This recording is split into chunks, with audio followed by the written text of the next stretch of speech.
Hello बच्चों, आज मैं आपके लिए क्लास 9th की मैथ की वर्कशीट नंबर 32 लेके आएंगे। एक्सरसाइज प्रायिकता की। ठीक है बच्चों, प्रायिकता बहुत ही आसान चैप्टर है। इसको आप इतनी आसानी से समझ सकते हो, बहुत आसानी से। ठीक है, तो मैं आपको इसको बताती हूँ। एक घटना की प्रायिकता की समझ, सिक्के और पासे की पहचान व समझ। ठीक है, सिक्के से या पासे से। पासा पता है ना आपको कौन सा होता है? जो लूडो खेलने वाला पासा होता है उसे कहते हैं पासा। और सिक्का तो आप जानते ही हो, एक का सिक्का, दो का सिक्का। ठीक है, तो इसका फार्मूला क्या होता है? प्रायिकता बराबर है घटना के पक्ष में परिणामों की संख्या, ठीक है, और बटे में प्रयोग के परिणामों की कुल संख्या जब परिणाम संभावित हैं। ठीक है, अब आगे बताती हूँ इसके बारे में। देखो, जैसे आइए समझते हैं संभावित परिणाम या घटना क्या होती हैं। एक सिक्के को उछाला, ठीक है, उछालने पर प्रयोग में दो संभावित परिणाम होते हैं। अगर आपने एक सिक्के को उछाला तो या तो बच्चों हेड आएगा, ठीक है, जिसे चित कहते हैं, या फिर टेल आएगा जिसे पट कहते हैं। ठीक है, तो क्या उसके परिणाम दो हो सकते हैं, या तो हेड आएगा या टेल। ठीक है, तो कुल परिणाम जो होते हैं ना उन्हें लिखते हैं नीचे, और जो संभावित परिणाम होते हैं जो आ सकता है उसे लिखते हैं एक। यानी कि इसका प्रायिकता क्या होगी? चिताने की प्रायिकता क्या होगी? 1/2। टोटल परिणाम क्या है? चित भी आ सकता है और पट भी, यानी कि परिणाम हमारे पास टोटल 2 हैं। ठीक है, और संभावित परिणाम क्या है? या तो चित आएगा या फिर पट आएगा। तो जो आने वाले संभावित परिणाम होते हैं उन्हें ऊपर लिखते हैं और टोटल परिणाम नीचे लिखते हैं। सीधा सा तरीका इसका ये है।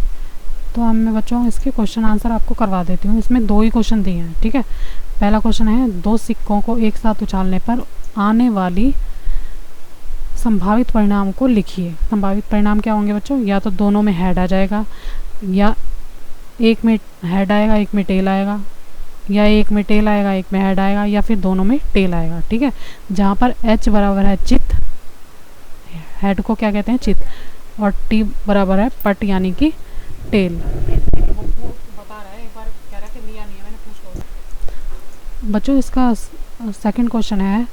सेकंड क्वेश्चन में दिया है 10 पृथक पर्चियों पर 1 से 10 तक की संख्याएं लिखी हुई हैं। एक पर्ची पर एक संख्या है। ठीक है, एक बॉक्स में पर्चियों को अच्छी प्रकार से मिलाकर उसमें एक पर्ची निकाली जाती है। ठीक है, इसका ए पार्ट है बच्चों, संख्या 5 प्राप्त करने की प्रायिकता क्या होगी? तो इसका आंसर मैं आपको बता देती हूँ। देखो, इसका आंसर होगा कुल संख्याएं कितनी है? 10। ठीक है, जो कि क्या हो सकती हैं? 1 2 3 4 5 6 7 8 9 10 तक हो सकती हैं। अब ए वाला पार्ट कर रहे हैं, संख्या 5 प्राप्त करनी है हमें। मैंने पहले ही बताया है इसका क्या होता है। कोई भी क्वेश्चन लो आप, टोटल प्रयोग कितने हैं? 10 संख्या है ना, तो बटे में लिखेंगे 10। ठीक है, नंबर हमारे को प्राप्त करना है 5। इसकी प्रायिकता क्या होगी?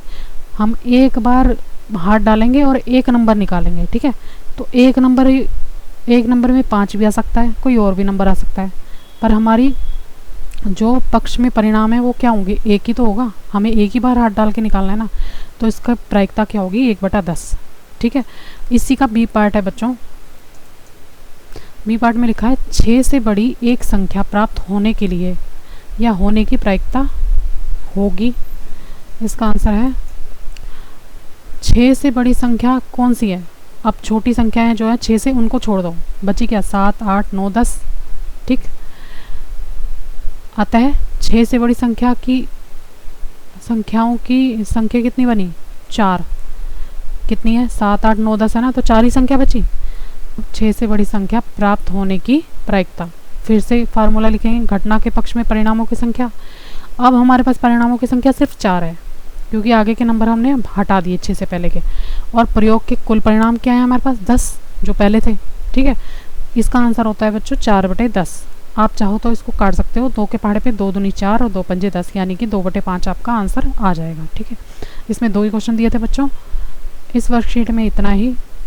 अगर मेरा वीडियो पसंद आया हो तो प्लीज़ मेरे चैनल को लाइक करना और सब्सक्राइब करना। Thank you very much.